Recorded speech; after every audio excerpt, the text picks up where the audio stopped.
بندہ سمجھتا ہے میں سودی کاروبار کر رہا ہوں، لیکن اس کے باوجود بھی میرا کاروبار تو چل رہا ہے۔ میں سودی کاروبار کر رہا ہوں، لوگ تو میری عزت کر رہے ہیں، مسجد کی کمیٹی کا میں صدر بھی ہوں، میں معززین شہر میں شامل بھی ہوں، لوگ مجھے جلسوں میں مہمان خصوصی بھی بلاتے ہیں، میں ایم پی اے بھی منتخب ہو گیا ہوں، مجھے وزارت کا قلمدان بھی سونپ دیا گیا ہے۔ وہ میاں اللہ کی نظر میں ان چیزوں کی اہمیت ہی نہیں ہے۔ یہ چیزیں ہوتی کیا ہیں؟ وہ یہ نہیں چھینتا، وہ ہدایت چھینتا ہے۔ وہ روٹی نہیں چھینتا، وہ تو نمرود کو بھی روٹی دیتا تھا۔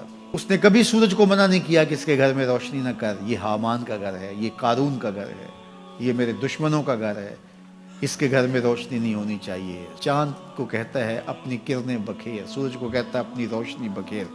جس طرح باجزید کے گھر میں روشنی ہوتی ہے، اس مکار کے گھر میں بھی ایسی روشنی ہوتی ہے، فرق نہیں پڑتا۔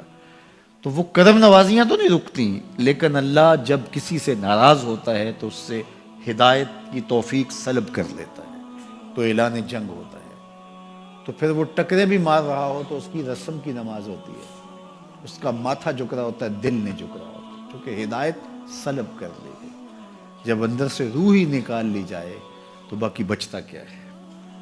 یہ بات ذہن میں رکھیے گا کہ اللہ تعالیٰ جل شانہ نے ہمیں جن کاموں سے روکا ہے، جن کاموں سے منع کیا ہے، ان کاموں کے کرنے میں ہمیں کبھی بھی بھلائی اور خیر نہیں مل سکتی۔ یہ ہم جب اچھی طرح سے ذہن نشین کر لیں، اگر اللہ پر ہمارا یقین اور یقیناً اس پر ہمارا ایمان ہے، تو پھر وہ امر جو اللہ کی طرف سے جن سے روک دیا گیا، تو ہم کبھی بھی ان کے قریب تک نہ جائیں، اور جن کاموں کے کرنے کا اسے حکم دیا گیا اس کی حکمتیں نہ بھی ہمیں معلوم ہو۔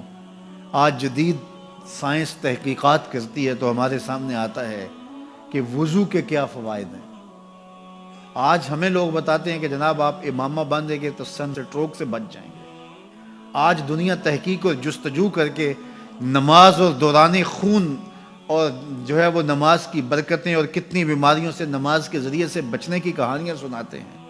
اچھی بات ہے، نماز سے صحت پہ اثر پڑتا ہے، یہ اچھی بات ہے کہ وضو سے بہت ساری بیماریوں سے نجات ملتی ہے، یہ اچھی بات ہے کہ سر پہ امامہ باندھ لے تو سن سٹروک سے بچ جاتے ہیں، یہ اچھی بات ہے کہ آپ روزہ رکھتے ہیں تو کینسر جیسے امراض سے آپ کا بچاؤ ہوتا ہے، یہ اچھی بات ہے کہ فلاں عمل کرتے ہیں تو فلاں ہوتا ہے۔ لیکن صاحب، ہم سن سٹروک سے بچنے کے لیے امامہ نہیں باندھتے، ہم محمد نبی کی ادا کے لیے باندھتے ہیں۔ دوران خون کے لیے نماز نہیں پڑھتے، ہم رب کے حضور سجدہ ریزی کے لیے اس کے حضور اپنی نیاز مندیوں کا سر جھکاتے ہیں۔ تو حکمتیں بھی ہیں، وہ برکتیں ذیل میں آتی ہیں۔